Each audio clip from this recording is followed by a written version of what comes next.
Assalamualaikum warahmatullahi wabarakatuh.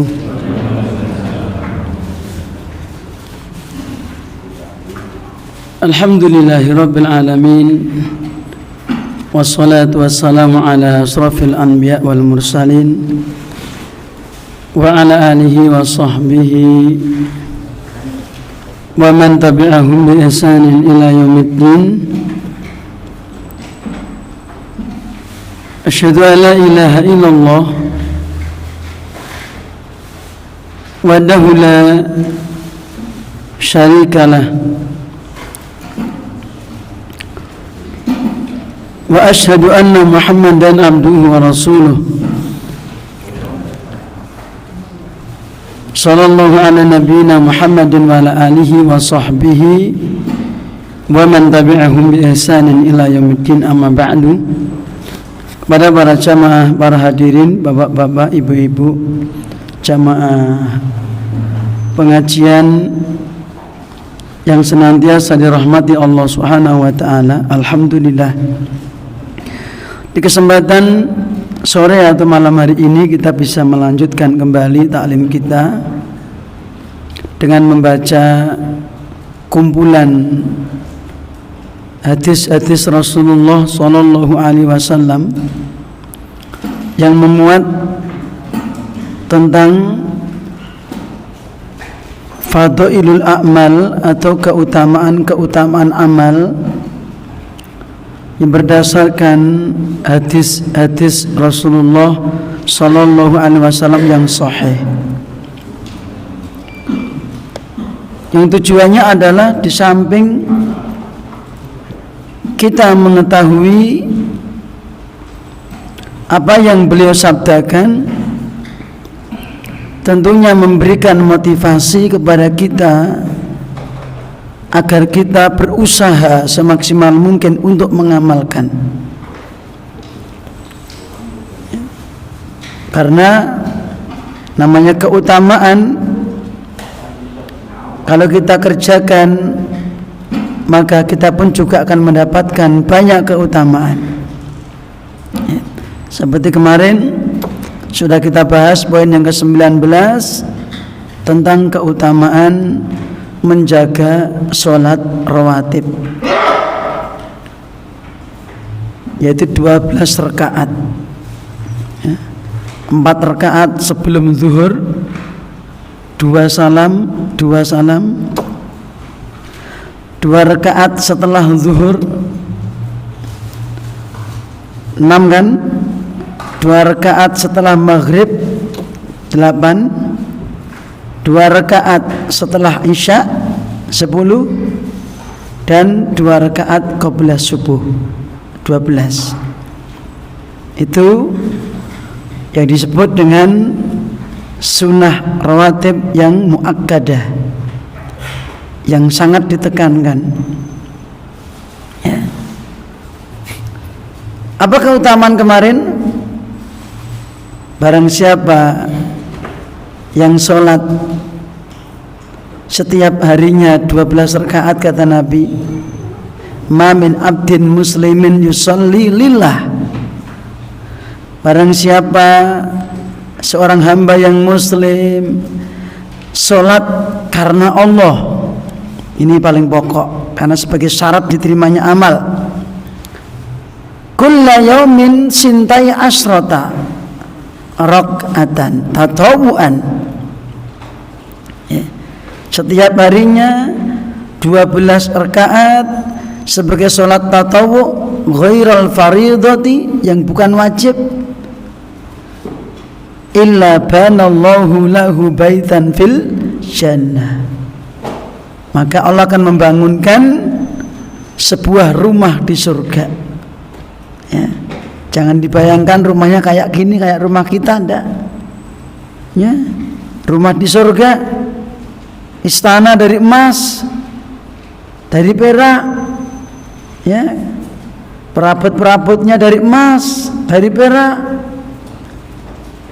Peraknya tidak seperti di dunia, tapi peraknya, ya, seperti kaca. Kacanya dari perak, peraknya seperti kaca. Kayak apa itu? Nggak bisa dibayangkan. Ya. Ini rumah di surga. Ya.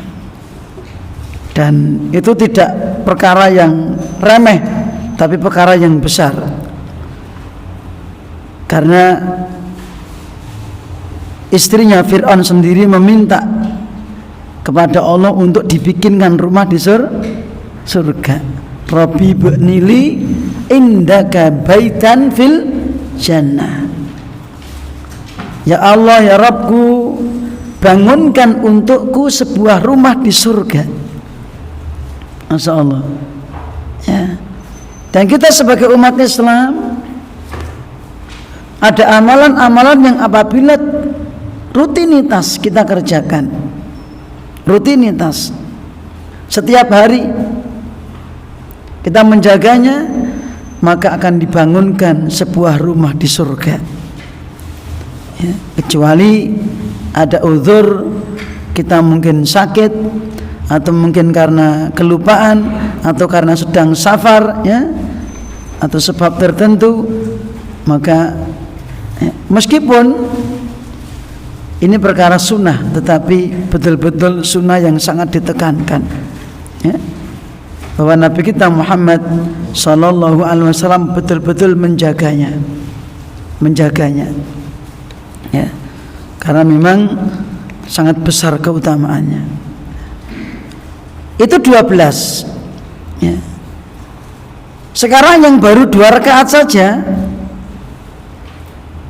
yang akan kita bahas pada malam hari ini, apa itu? Poin yang ke-20, yaitu pahala 2 rakaat sholat fajar. Apa artinya? Qabla subuh, ya. Fadilatul Syekh, yaitu Ubaid Al-Sindi rahimahullah ta'ala, menukil sebuah hadis. Yang hadis ini juga dinukil oleh Al-Imam An-Nawawi dalam kitabnya Riyadhus Shalihin, yaitu dalam bab yang ke-196 dengan judul Ta'kidu Raq'atai Sunnatis Subhi. Ya, takkid, ya, penekanan 2 rakaat sunnah sebelum subuh, ya, atau sholat sunnah qabla subuh. Ya, penekanan, ya, sangat ditekankan, takkid, sehingga hukumnya sunnah muakkadah. Itu saja, Masya Allah keutamaannya. Apalagi 12, apalagi tambah yang bukan muakkadah, apalagi sholat wajibnya, gitu. Ini baru membahas sholat sunnah, apalagi sholat wajibnya. Kalau seandainya Allah betul-betul membuka keutamaan itu, diperlihatkan kepada kita, maka tidak ada orang yang tidak semrindil mengerjakannya, gitu. Ini. Sekarang mari kita baca poin yang ke-20 dari kitab yang ditulis oleh Fadilatul Syekh Ubaid Al-Sindi rahimahullah ta'ala.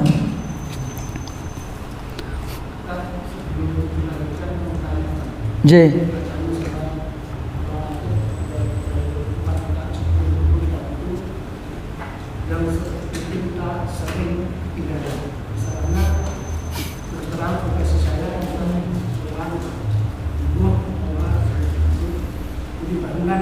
J.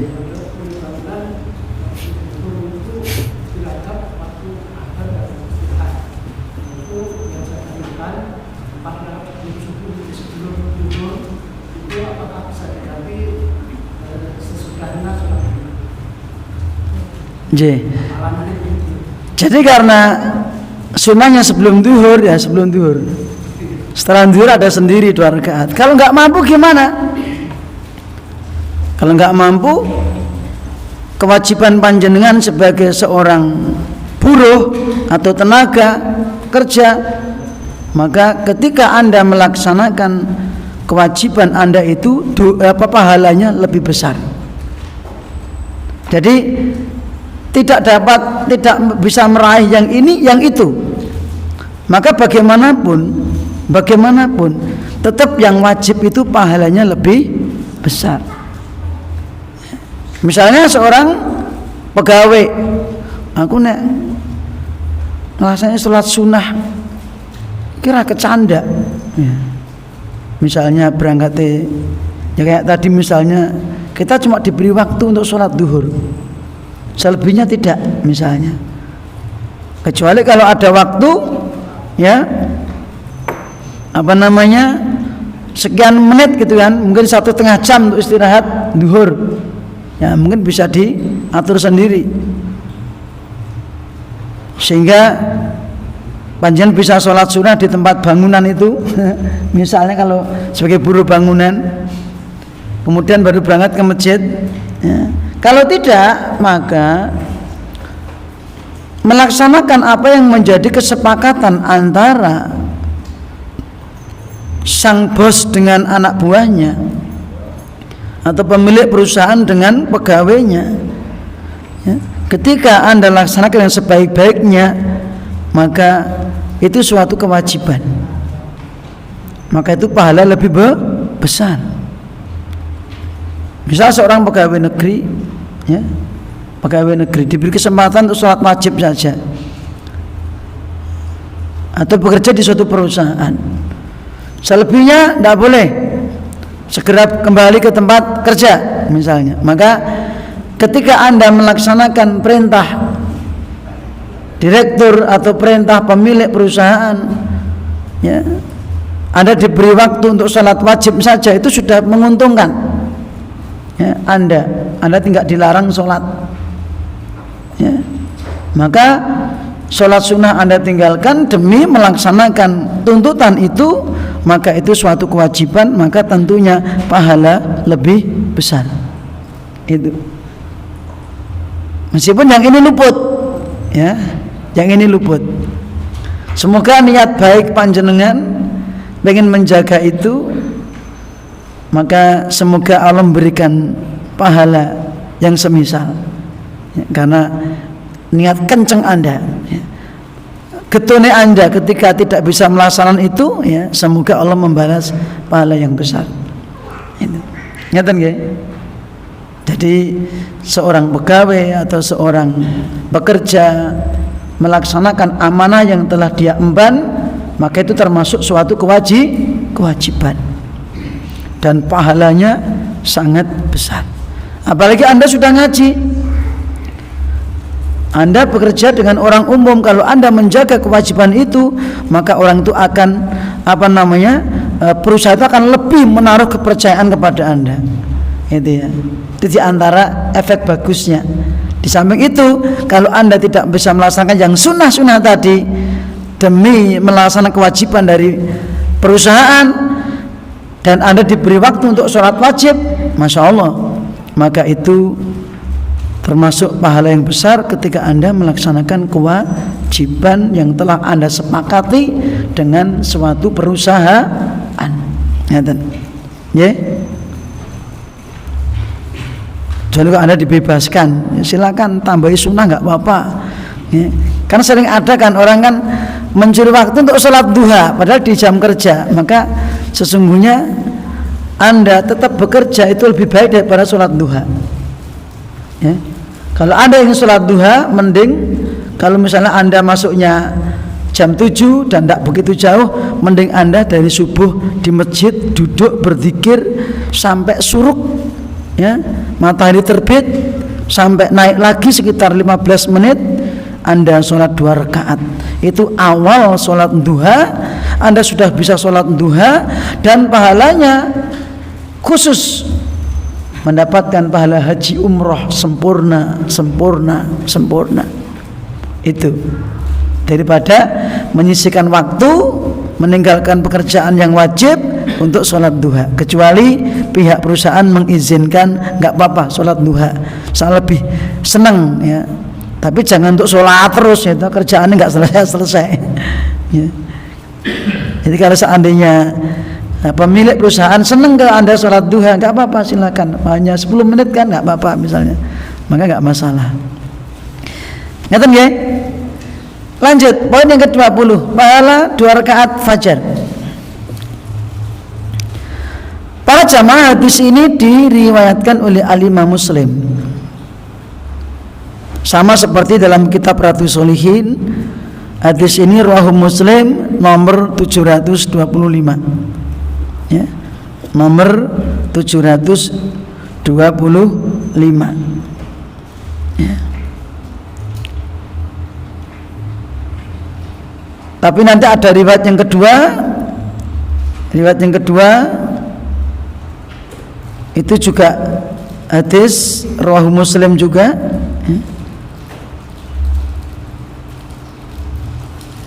Yaitu hadis nomor 97. Ya. Mari kita baca lafadznya dan nanti insya Allah kita baca faedah-faedahnya. Ana Aisyah radhiyallahu anha. An Aisyah radhiyallahu anha anin Nabi sallallahu alaihi wasallam qala raqatal fajri, asalnya dari raqatani, nunnya dibuang karena ketemu dengan kata benda bentuknya musanna itu 2, maka nunnya dibuang. Raqatal fajri khairun minad dunya wa ma fiha. Raqatal fajri,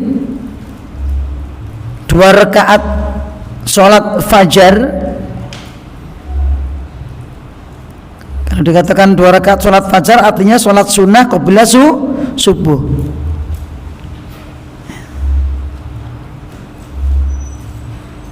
Kalau dikatakan sholatul fajri itu sholat subuh. Kalau raqatul fajri sholat sunnah qabla subuh. Khairun minad dunya wa ma fiha, itu lebih baik, kata Nabi sallallahu alaihi wasallam, lebih baik ya, dari dunia seisinya. Coba, dari dunia seisinya. Ketika panjenengan atau kita bisa melaksanakan 2 rakaat sebelum subuh, itu keutamaannya lebih baik daripada kita mendapatkan dunia seisinya. Kayak kaya ngopo niku? Niku saumpami dipun ketinggalaken ngaten. Ya. Gandeng sing diiming-imingkan niku dereng dipun ketinggalaken, terkadang kita klewo. Coba kalau diperlihatkan. Ya toh? Tidak ada orang yang klewo-klewo. Tahu klewo-klewo enggak? Santai. Ya, aras-arasan. Alah, ya. Coba nek diketoke midodareni ayu denok deblong.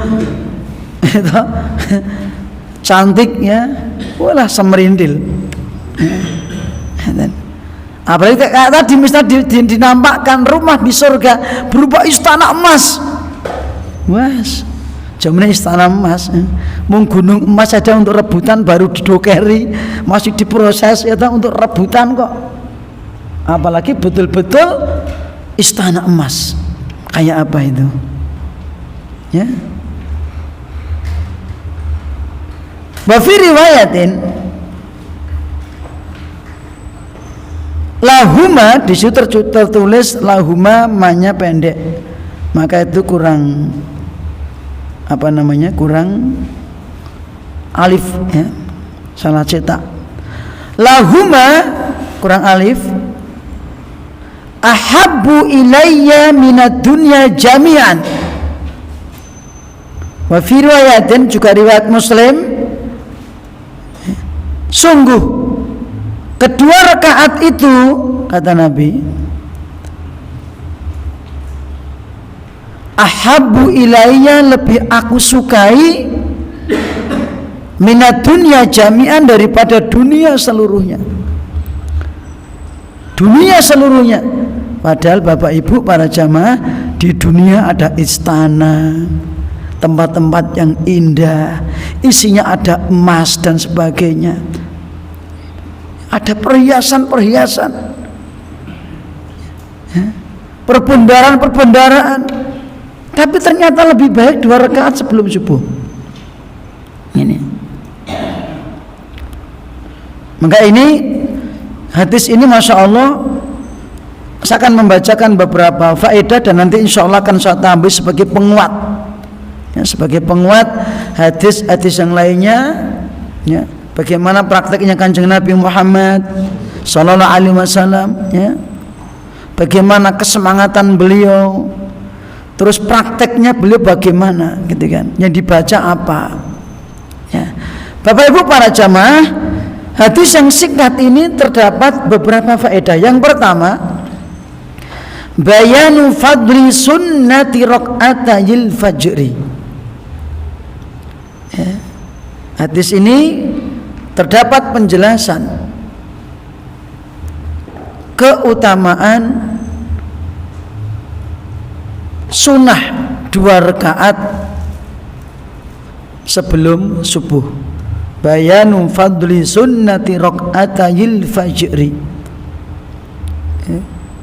Adanya penjelasan tentang keutamaan sunnah 2 rakaat sholat qobliyah subuh. Keutamaan.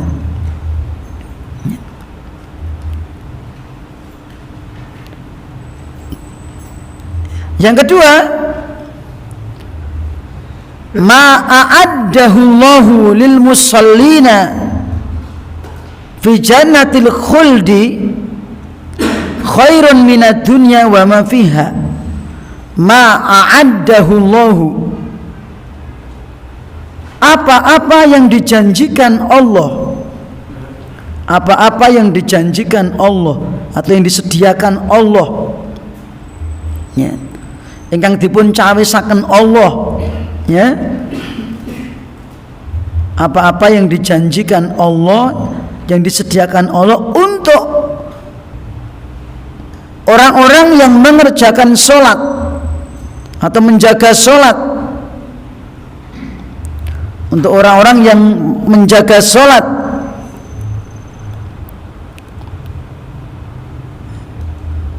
di surga nanti atau di surga yang kekal nanti, di dalam surga yang kekal nanti, khairun, lebih baik,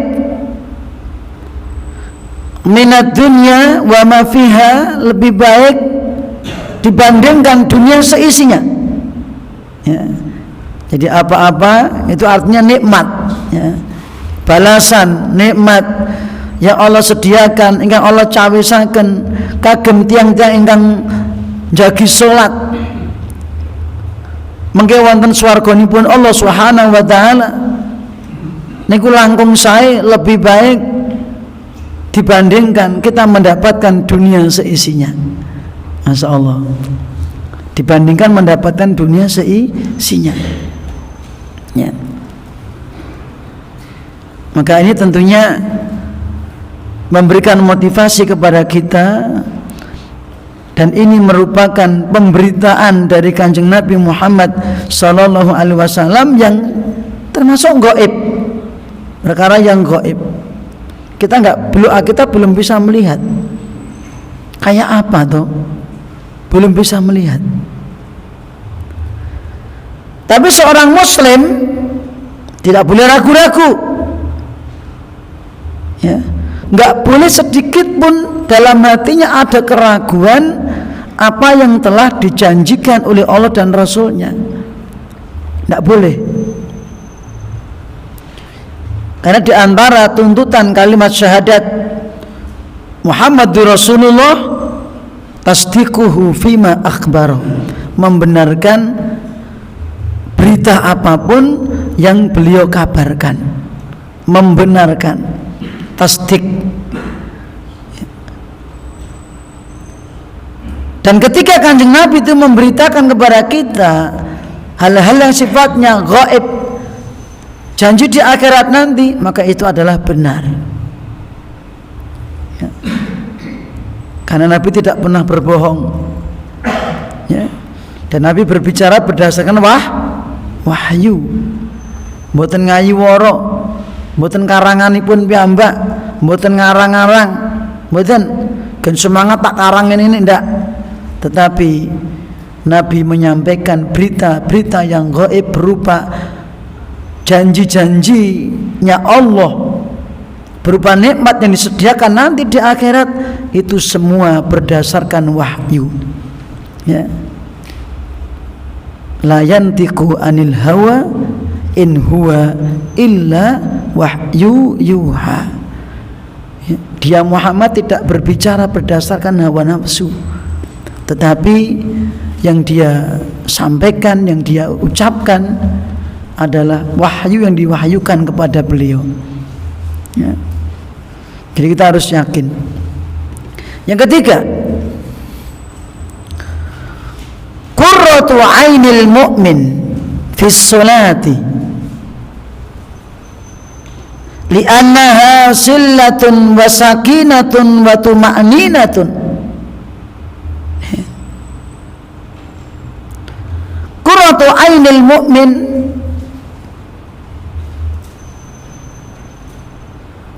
yang menjadi kebahagiaan seorang mukmin atau penyejuk hatinya seorang mukmin, yang menjadi penyejuk hatinya seorang mukmin, qurratu ainin, penyejuk hati, sing nyenengke hati bagi seorang mukmin adalah salat.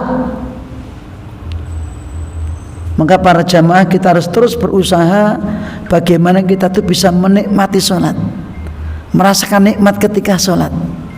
Ya, sehingga nggak perlu tergesa-gesa, nggak perlu kesusu, cepet-cepetan, tapi dinikmati, dan itu akan dapat terwujud dengan berbagai syarat. Ya, di antaranya adalah kita harus paham apa yang kita baca, tahu maksudnya. Aku sedang memuji Allah, aku sedang berdoa kepada Allah. Contoh dalam sholat. Ya. Ketika kita sedang membaca suratul Fatihah, di dalamnya terdapat pujian, sanjungan, pengagungan, ketundukan kepada Allah. Ya. Adanya janji kepada Allah, adanya doa permohonan hidayah dan doa perlindungan dalam Al-Fatihah itu. Meminta hidayah, berlindung dari penyimpangan. Belum ketika kita membaca takbir Allahu Akbar, Allah yang maha besar, selain Allah itu kecil, Allah yang besar.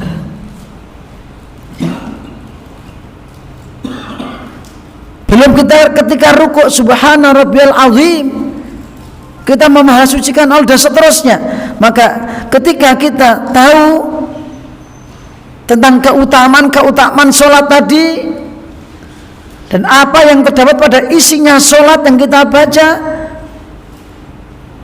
unsur yang terkandung di dalamnya, maka insya Allah ini mendukung ketentraman hati kita. Hati kita menjadi apa? Bahagia, penyejuk hati. Maka sekali lagi, qurratu ainil mu'min fis sholati, penyejuk hatinya seorang mukmin itu ketika dia bisa mengerjakan sholat. Ingat. Kenapa? Li'annaha silah. Karena sholat itu merupakan silah penyambung antara kita dengan Allah Subhanahu wa ta'ala. Penyambung. Kayak tadi, ihdinas siratal mustaqim, ihdina. Kita sedang dialog dengan Allah, ihdina. Ya. Kenapa? Kita sedang meminta langsung. Ya Allah, tunjuki kami. Kan gitu.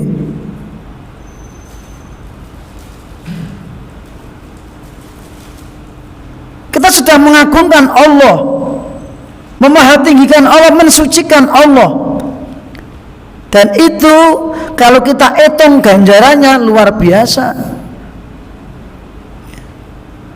Baru baca alhamdulillah saja sudah kebaikannya memenuhi timbangan. Alhamdulillah tamla'ul mizan, kata Nabi. Belum subhanallah walhamdulillah tamla'ani au tamla'u ma baina sama'i wal ardi, kebaikannya memenuhi antara langit dan bumi. Itu baru itu, ya, baru itu. Belum keutamaan sholat wajib sendiri, menggugurkan dosa, mengangkat derajat kita. Itulah yang mendorong kita untuk semakin senang, tidak berat mengerjakan sholat. Walaupun memang itu berat karena digondeli nafsu. Ya. Maka sholat itu kata Allah, wa innaha lakabirah, sholat itu sungguh-sungguh berat. Illa 'alal khashiin, kecuali bagi orang yang khaifin, orang yang betul-betul takut kepada Allah. Gitu ya. Ya, karena sholat merupakan silah wasakinah, dan sholat merupakan sebab datangnya ketentraman hati kita. Ya. Jenengan nembe bunek, silakan kalau nggak percaya ambil air wudhu terus sholat. Insya Allah akan tenang hati kita. Sakinah wa tumakninah. Ya. Hati kita akan tenang, akan tentram, ya. Karena apa? Memang di dalamnya itu penuh dengan zikir. Ala bi dzikrillahi tatma'innul qulub. Surat Ar-Ra'd ayat yang ke-28. Ya. Alladzina amanu wa tatma'innu qulubuhum bi dzikrillah. Orang-orang yang beriman dan hatinya akan menjadi tenang ketika ingat kepada Allah. Aqimis sholata lidzikri, tegakkan sholat untuk mengingat aku, untuk berzikir kepadaku. Maka sholat itu adanya sebuah zikir, dan zikir yang komplit, zikir lisan, zikir hati, zikir anggota badan. Maka tidak heran kalau seandainya sholat itu sebab datanya ketentraman hati. Perbanyak sholat, jaga sholat yang wajib plus sholat yang sunnah. Ya.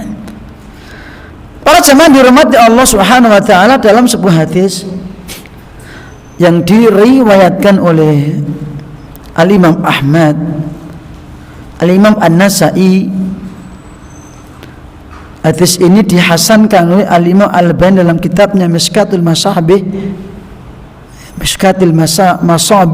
ya, dalam Mishkatul Masabih, yang bersumber dari sahabat Anas bin Malik radhiyallahu anhu, an Rasulillah sallallahu alaihi wasallam annahu qala khubbiba ilayya at-tibu wan nisa'u. Ya. Aku dijadikan senang, cinta kepada atib, wewangian, ya, minyak wangi, Pak. Maka sunnah Nabi senang dengan wewangian, gitu. Yang kedua, anisa, wanita. Nabi sangat sayang kepada para wanita, ya, pada istri-istrinya. Artinya seneng ini bukan seneng karena playboy, bukan, ya toh. Nek Kanjeng Nabi playboy sing digoleki gadis-gadis. Tapi Nabi istrinya janda yang gadis cuma satu. Siapa? Aisyah radhiyallahu anha. Ya. Dan Nabi menyayangi orang-orang yang lemah, termasuk para wanita, menyantuni mereka, ya, termasuk para janda ini. Sampai Nabi mengatakan, as-sa'i 'alal armalati wal miskina kal mujahid fisabilillah. Barang siapa yang menyantuni para janda dan orang-orang miskin, pahalanya seperti orang jihad fisabilillah. Ya. Maka kita ada komunitas WIS, ada divisi namanya santunan janda yatim, ya. WIS, ya. Pada info Evan Sukoharjo. Nek jenengan ajeng titip kula saged. Ajeng nggih nyantuni para janda-janda, ya, kami punya datanya. Ya. Kami punya PJ sendiri khusus yang ngurusi itu. Kami punya komunitas namanya WIS, itu banyak divisi dakwah, ada PJ-nya, divisi sosial, ada PJ-nya, ada divisi pendidikan, divisi janda yatim, tanggap bencana, ada juga divisi DPI, dana pinjaman ikhwan, ya, pinjaman tanpa nganai gitu. Tapi sementara baru khusus anggota grup WA. Dari 0 rupiah sekarang kita punya dana sekitar 70 juta muter terus untuk hewan-hewan itu pinjam. Alhamdulillah itu pengaturannya sangat bagus, taklinya sangat bagus sekali. Pinjaman pertama 500.000, pengembalian 3 bulan. Kemudian lulus oleh pinjam lagi 1 juta. Ya. Kalau nggak lulus besok belum boleh pinjam. Ya. Ditagih terus tapi ada petugas penagihnya Pak. Betul-betul sosial, dan alhamdulillah itu nggak ada yang melarikan duit, itu nggak ada. Nggak ada, karena memang kita tekankan itu dananya umat.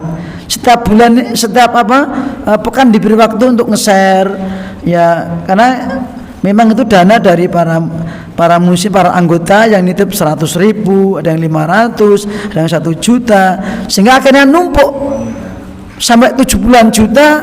Itu dana khusus untuk dipinjamkan, tidak boleh untuk yang lainnya. Ini contoh, ya, walaupun kecicilan ini ya, pengen mencari pahala meminjamkan duit, ini ya, itu pahalanya besar Pak. Ya, Masya Allah. Nah, aji nitip nggak sakit alaikullah. Kebetulan saya pembinanya, ya, pembina di seluruh divisi itu. Ya. Dan kita punya lembaga resminya, artinya yayasannya ada. Karena untuk melindungi aset-aset yang ada, ya, biasa kalau ya aset itu harus ada tempat untuk mewadainya. Lanjut, ya, sedikit intermezzo saja. Kemudian lanjutnya hadis tadi belum selesai. Wa ju'ilat qurratu aini fi sholati. Wa ju'ilat qurratu aini, dan dijadikan penyejuk hatiku di dalam sholat, dan dijadikan untukku penyejuk hatiku di dalam sholat. Masya Allah.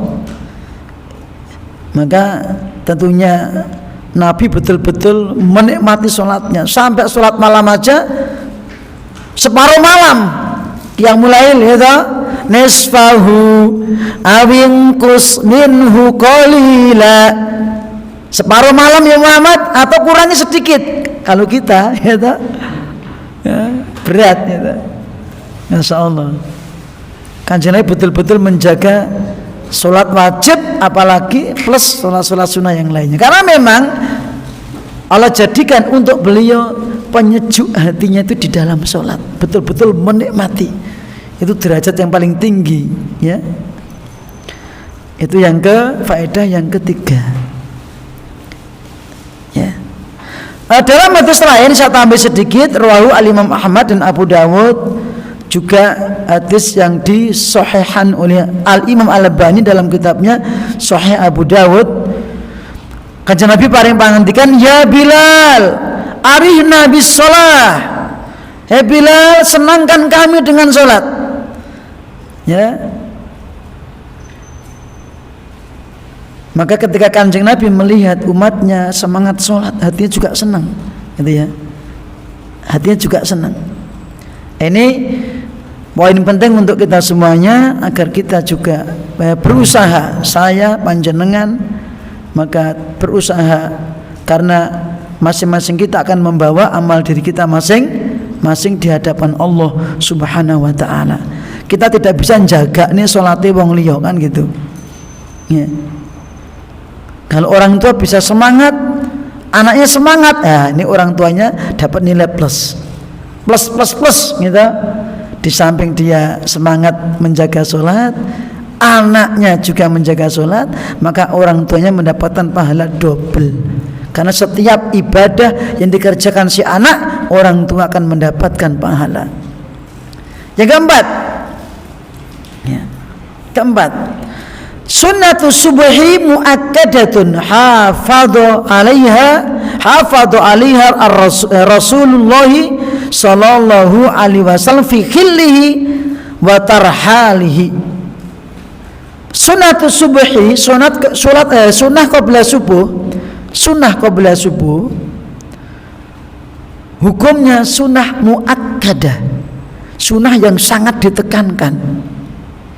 Ya, hukumnya sholat sunnah qabla subuh hukumnya sunnah muakkadah, mendekati wajib. Ya, nah ditinggalkan piye Mas, nggih mboten dosa, tetapi betul-betul kehilangan banyak atau pahala yang sangat besar. Ya, ngeten.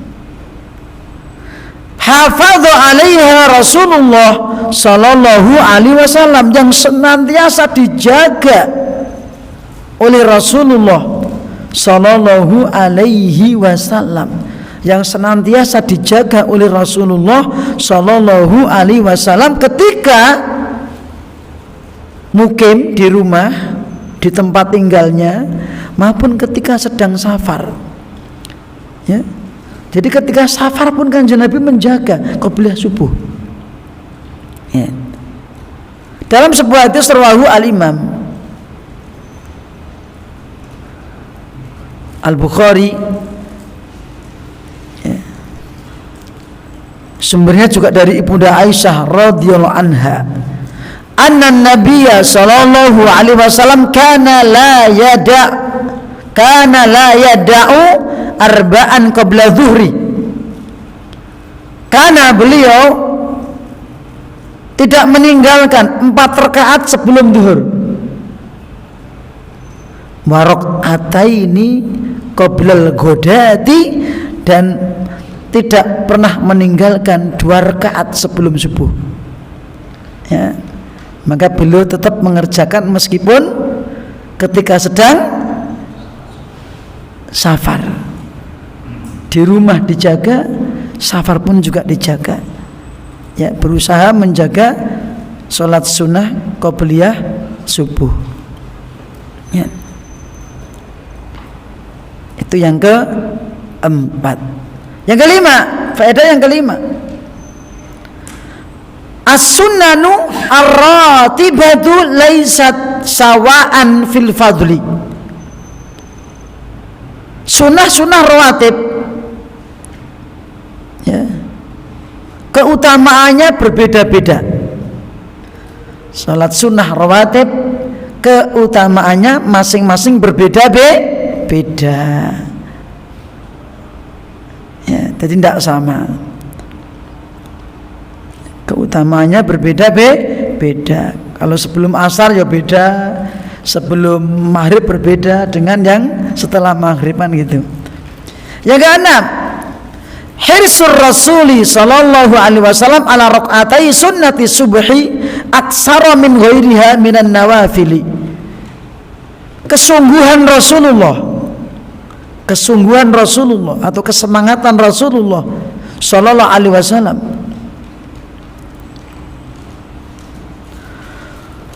untuk mengerjakan 2 rakaat qabliyah subuh, untuk mengerjakan 2 rakaat qabliyah subuh.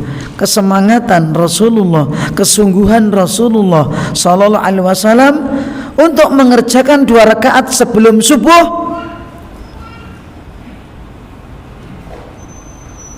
lebih besar semangatnya atau lebih banyak semangatnya dibandingkan mengerjakan sunnah-sunnah yang lainnya, dibandingkan mengerjakan sunnah-sunnah yang lainnya.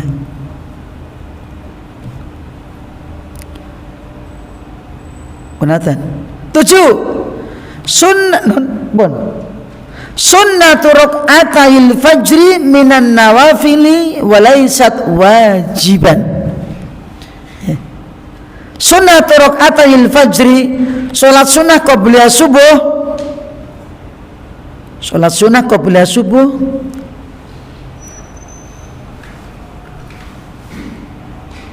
bukan salat wajib, bukan salat wajib.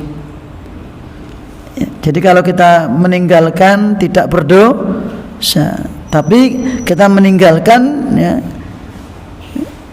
dalam arti meninggalkan karena ada uzur gitu loh, safar, sakit. Jadi nek jenengan sakit mboten salat qabliyah subuh mboten dosa. Tapi kalau kebiasaan Anda Ketika sehat Anda menjaga qobliyah subuh. Ketika Anda di rumah terbiasa menjaga qobliyah subuh, maka ketika Anda sedang sakit atau safar enggak mampu mengerjakannya, tetap Allah akan mencatat pahala seperti kebiasaan Anda.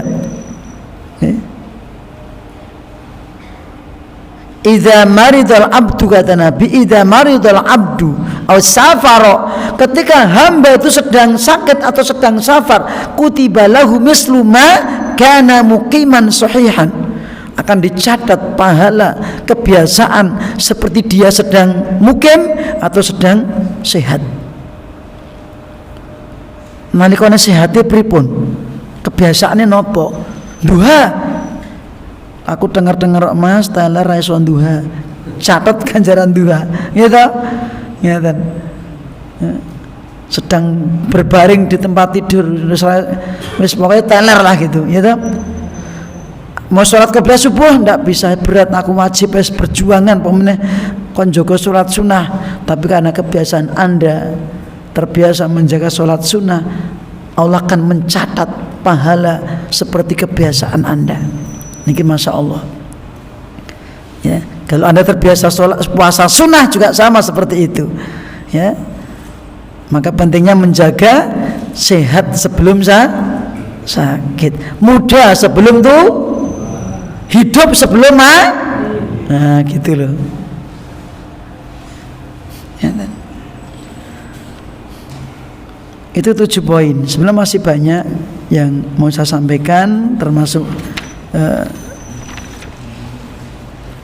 satu aja kalau gitu, tambah satu lagi tentang hadis yang berkaitan apa yang dibaca oleh Kanjeng Nabi Muhammad Sallallahu Alaihi Wasallam. Di antara yang beliau baca ketika mengerjakan qobliyah subuh dalam hadis Sahih Muslim, an Abi Hurairah radhiyallahu anhu anna Rasulullah Sallallahu Alaihi Wasallam qara'a fi raq'atayil fajri. Beliau ketika mengerjakan qobliyah subuh membaca qul ya ayyuhal kafirun dan qul huwallahu ahad. Rakaat pertama qul ya ayyuhal kafirun, rakaat kedua qul huwallahu ahad. Itu diantaranya. Dan ketika selesai mengerjakan itu, beliau biasa berbaring sejenak, leren sik, ya, terus berangkat ke masjid. Demikian Bapak Ibu, para jamaah yang dirahmati Allah Subhanahu wa taala, beberapa faedah yang dapat saya bacakan semoga memberikan motivasi kepada kita untuk lebih semangat mengerjakannya, dan semoga Allah Subhanahu wa taala senantiasa membimbing kita selalu istiqomah di atas shiratal mustaqim, dan semoga Allah Subhanahu wa taala memberikan taufik kepada kita untuk bisa mengerjakan perkara-perkara yang Allah wajibkan maupun perkara-perkara yang Allah sunnahkan, dan semoga Allah Subhanahu wa taala nanti menyediakan untuk kita rumah di surga. Amin ya rabbal alamin. Wa akhiru da'wana alhamdulillahi rabbil alamin. Wa sallallahu ala nabiyyina Muhammadin wa ala alihi wa sahbihi ajmain. Subhanaka Allahumma wa bihamdika asyhadu an la ilaha illa anta astaghfiruka wa atubu ilaik. Assalamualaikum warahmatullahi wabarakatuh.